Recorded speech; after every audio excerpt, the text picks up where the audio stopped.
Stephen A., do you think Isaiah will be the same player? I don't know. And what I'm saying is that neither does he. His words, and the kid is sensational. And I sincerely hope that he's healthy. And if he's healthy, he should get his money. But he doesn't know how healthy he's going to be. So his words yesterday rang hollow. You're not damaged. How do you know? Are you ready to go or not? The answer is no. Will you be ready? The answer is you don't know because you can't possibly know.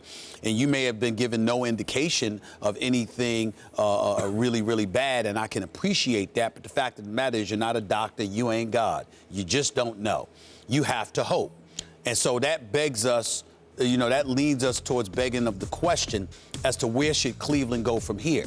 You have some people who believe that this deal should be vetoed.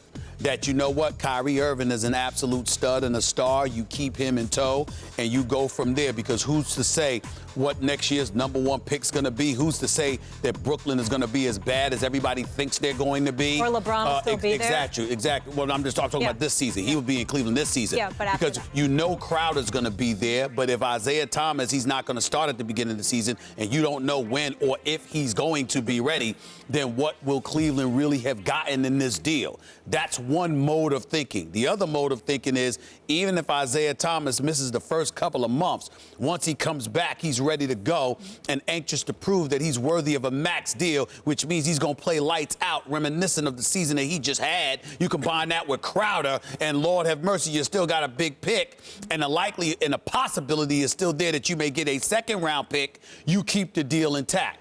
It's a matter of how you're thinking. I would go with the latter. I wouldn't go with the former because Kyrie doesn't want to be there. Move forward. But there are people who feel otherwise, and there are legitimate reasons as to why they feel otherwise, Max. Cavs are a bad organization. Dan Gilbert's a bad owner.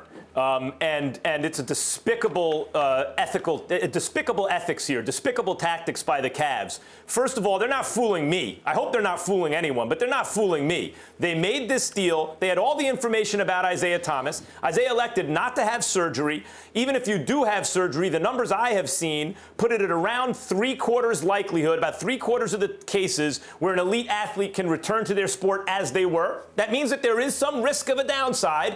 What are the Cavs so stupid that they didn't know that ahead of time?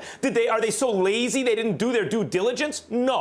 No, it's despicable ethics, in my opinion. They knew this was going to happen. They thought they'd be able to double dip. This is not me going on information. This is my analysis of the situation. They thought they'd be able to double dip because they'd say Isaiah was damaged. Anytime someone has a hip injury, he elected not to have surgery. But there's always because of course, hip, back, you always knee. You want to avoid surgery if you can. There's always the possibility he may need surgery.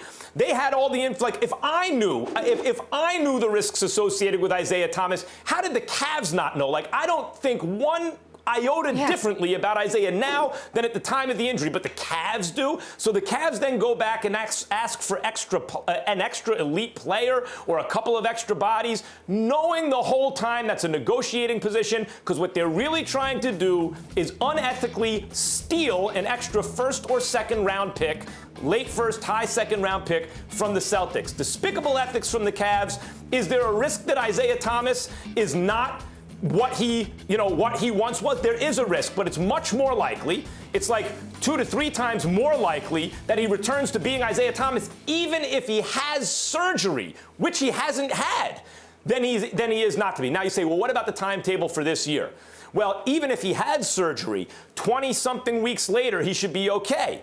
Now, he didn't have surgery. So if the Cavs' argument is, well, the risk is now he should have had surgery, and when he does, the timetable's going to go through the end of his deal because then he'll be a free agent, that's their problem. Again, this is information I had before the trade. How did the Cavs not have it? Keep in mind, the Cavs were nothing before LeBron got there. They were 0 after he left under Dan Gilbert. The reason they got good enough or potentially good enough for LeBron to return is because they stunk so bad that even though they were trying to be good, they picked #1 overall in the draft a million years in a row. They used one of those picks on Anthony Bennett, by the way. LeBron then came back, told them who to trade for, brought them to 3 straight finals again. That's 100% LeBron. It's a bad organization, Stephen A., using, in my opinion, despicable tactics here.